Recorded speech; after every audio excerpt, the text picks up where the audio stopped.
اعوذ باللہ من الشیطان الرجیم بسم اللہ الرحمن الرحیم۔ السلام علیکم ورحمۃ اللہ وبرکاتہ۔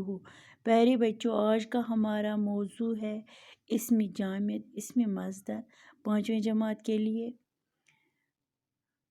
اسم جامد وہ اسم ہے جو نہ تو خود کسی سے نکلا ہو اور نہ اس سے کوئی اور کلمہ بنتا ہو۔ مثلاً کتاب میز پر ہے، مکان بن رہا ہے۔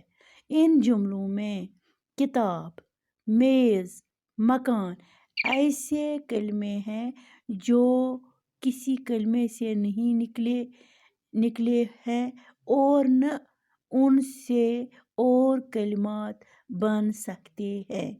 نمبر 2، اسم مصدر وہ اسم ہے جو خود تو کسی سے نہ نکلے لیکن اس سے کئی دوسرے کلمے نکلتے ہو۔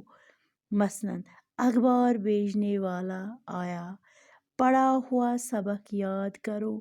ان جملوں میں بھیجنے والا، پڑھا ہوا ایسے کلمے ہیں جو مصدر سے نکلے ہیں۔